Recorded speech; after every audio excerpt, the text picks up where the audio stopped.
are a pretty thoughtful guy who thinks long term about things, but this morning the market is going to be ultra focused on this number that comes out.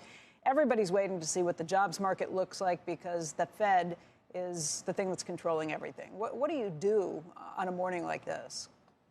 I mean, as a long-term investor, Becky, you just kind of let's just sit back and look at the data. And the Fed's been very clear. They're data dependent. And you're absolutely right. The market is going to react to this number. Good news is bad news. Bad news will be good news for the stock market.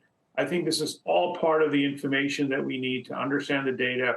What is the trajectory? What is the second derivative?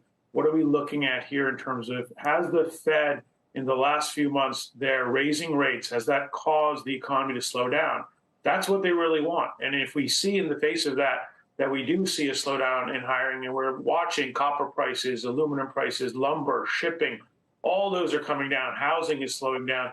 The job of the Fed is being done. I don't think the Fed's going to stop. I mean, this is just the middle stage, probably the fifth, sixth inning, and they've been pretty determined that they're going to stay the course. So let's play this out on a longer term. If you're talking about the economy still being pretty good right now, the jobs market being very strong right now, and markets coming down so significantly, is this a time where you'd look at this for the long term as being attractive prices, or do you worry about the potential recession to come?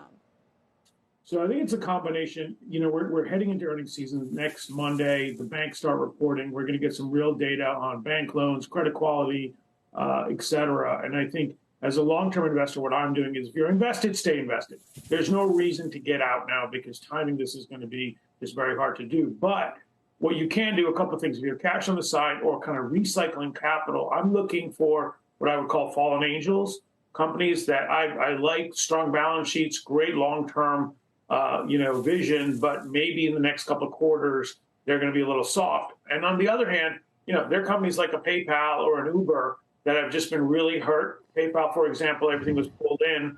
I think that's a good one to add now, or even through earnings season, or an Uber that just had earnings that were destroyed and growing. And on the other hand, you had Constellation Brands yesterday, very good earnings.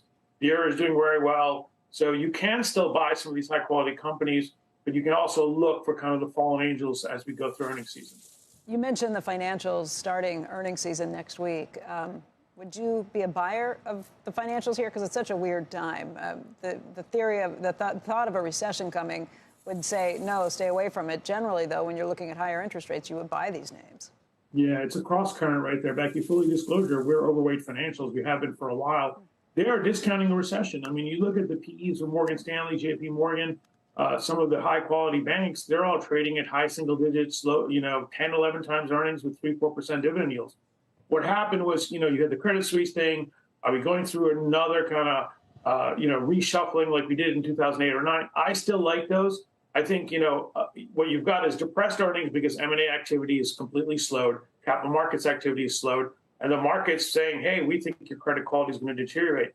As a contra investor there, that's kind of some of the things you look at and say, things are pretty bad. These companies are still doing well. They have huge amounts of capital. We've heard about the capital bases, and the companies talk about how big they are. So I like them. I mean, on weakness, I would buy more, but I do think given, they're going to make a lot of money on net interest margin. And if activity starts picking up in the next couple of quarters, none of that is baked into their earnings. So I do think there is an opportunity for a pleasant surprise. But you know what? There's no catalyst, and it's been ugly, and it hurts. The XLF, which is the ETF for all the financials, has been down pretty much every day.